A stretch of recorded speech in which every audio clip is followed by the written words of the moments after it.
the first game on Thanksgiving Thursday. Buffalo Bills at Detroit Lions, Ford Field in Detroit, Michigan. Let's go right over to the line history. Detroit opens as 9-point dogs. Was surprised at how high that number was, but it's gone up to 10 now. This total opened up at 52.5, has shot up to 54.5. Check out the cash flow.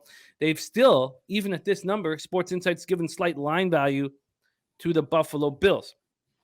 The two teams that Sports Insights gave full line value to last week cashed very easily, the Saints and the Colts. At this point, they've given no one full line value, and they've given the Miami Dolphins the most line value of any spot on the board. Dallas Cowboys second. But here we're at the Bills Lions, 4,463 tickets in, 54% of tickets, 57% of cash on the Bills. Then you have 68% of the tickets, 77% of cash on the over. Bills snapped their 2-game losing streak with a 31-23 victory over the Browns here at Ford Field.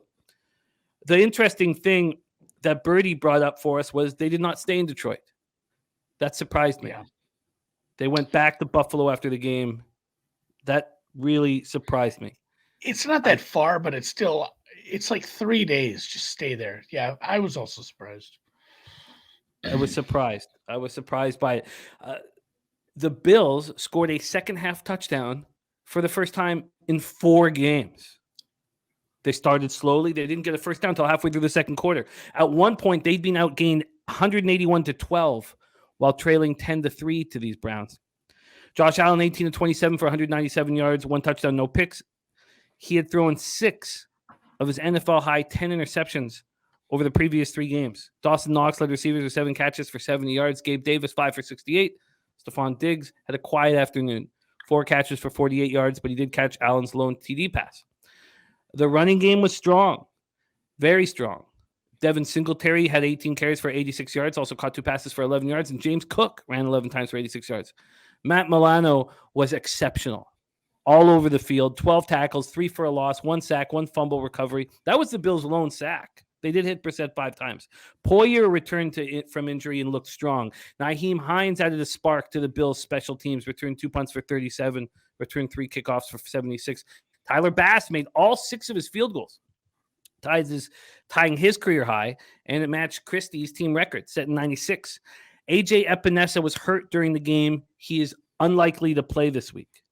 Linebacker Tremaine Edmonds, been dealing with a heel injury since week 9, added a groin injury to his ailments. He was unavailable against Cleveland and won't be playing here on Thursday. As for Tre'Davious White, nothing's changed. He's day-to-day, and McDermott says he'll play when he's ready. We have no idea when that will be. Don't expect him in the lineup. Ed Oliver, Kyer Elam, Greg Rousseau, and Spencer Brown are all expected to remain sidelined. Also, lineman Mitch Morse and David Quisenberry were both reported to be in walking boots when leaving the locker room yesterday, but McDermott said that the pair would be limited in practice today, so there is still hope that they can play on Thursday. Lions coming off their 3rd straight win, an impressive 31-18 victory at the Giants' first 3-game winning streak since November 2017. Jared Goff, 17-26 for 165 yards. They've now gone 2 straight games without a turnover. Amon-Ra St. Brown caught 7 passes for 76 yards. The Jamal Williams show continues. Now leads the league with 12 touchdowns, 3 touchdowns last out. Justin Jackson, 9 carries for 66 yards. DeAndre Swift continues to not get many touches, 5 carries for 20 yards. Touchdown, caught 3 passes for 12. The Lions' defense was strong. They finished with 2 sacks, hit Daniel Jones 10 times, shut down Saquon Barkley. If you ask Brady in the chat, he says that Saquon Barkley is not used to having this many carries. He's not used to playing this much, and it's affecting him. And that maybe wasn't the Lions, it's just him. But, God, this Lions defense looked good. Kirby Joseph, Aiden Hutchinson each had interceptions. Their center, Evan Brown, with a left ankle, and their cornerback, Jeff Okudah left the game. Okudah will not be able to clear concussion protocols. Charles Harris with a groin injury. Jonah Jackson sick. Joshua Paschal knee. Frank Ragnow foot. Josh Reynolds back. All did not practice today. And DJ Shark continued to be limited with an ankle injury. He was limited in the practice today. Take it away for us. The table is set for the first game on Thanksgiving Thursday. Bills, Lions. Are you surprised that the Lions are double-digit dogs?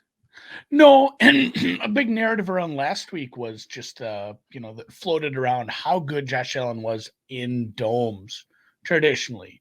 And then we really didn't get to see it. The offense wasn't as crisp as maybe people had hoped. I was lucky enough to spend a lot of time reading rules and all the books, and I did place an over bet on this game at a place that I've realized would let me keep it if they moved it to Detroit.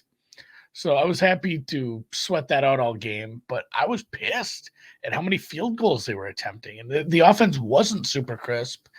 And I probably got to give them a pass on that because of the weird snowstorm incident, and just the fact that they had to like travel super late in the week in a game they were prepping for at home, play in an NFC stadium they really haven't played in, very much at all.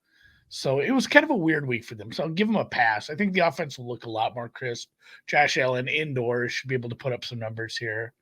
If there's 9.5s out there, I don't hate it, but at 10, this is probably where this should be. And then I've seen some people looking at this under. I just don't know what to make of this Detroit team. And then the amount of injuries in this game on both sides have me spooked off this altogether in a weird standalone game on a short week. Really, really goofy spot where I think Buffalo's probably the right side, but I'm not going to be chasing a big spread like this on the road. So let's talk about the Lions for a little bit here before we move on. Their 3-game winning streak, the Giants dominated, might be a little much, but easily beat them. What are your expectations of this team through the final 8 games of their season? What was it? What would you say about the Giants there? I missed that.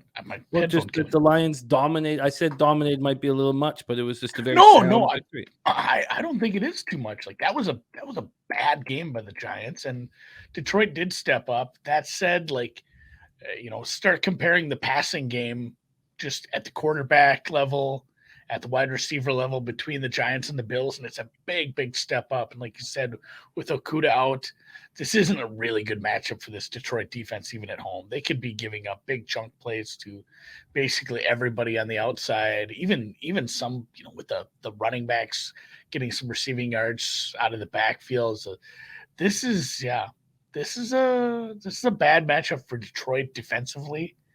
That said, they're home and getting a lot of points. It's tempting, but I think, like Arizona was probably tempting last night too. And that just turned out to be a bad matchup. They couldn't run the ball at all. They weren't going to move. So I think maybe this does have some parallels to that last, the 49ers Arizona game.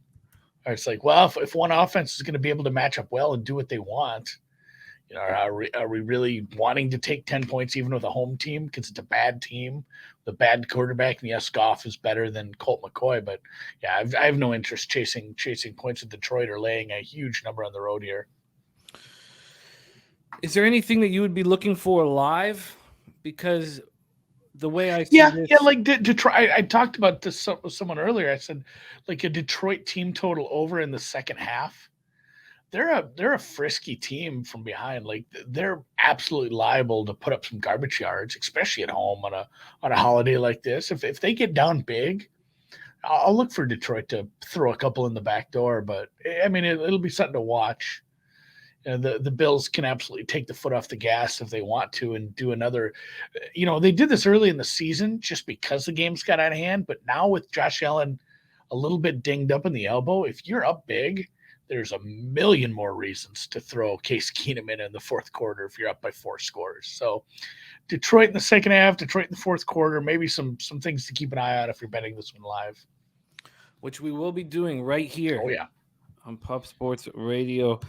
Brady says, no bet for me. Allen has some ridiculous numbers playing in domes and it's keeping me off the Lions, but I don't care who you are. You have to have some game prep and not sure the Bills will here. Mike M says Detroit on Thanksgiving is a gift. Harold Williams says Lions defense playing well. Short week, anything can happen.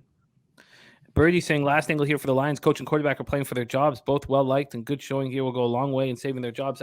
I think Campbell, the 3-game winning streak, will he's got a job. I think he's got a job here. But that is your first game on Thursday. No official pick from either of Andy or I.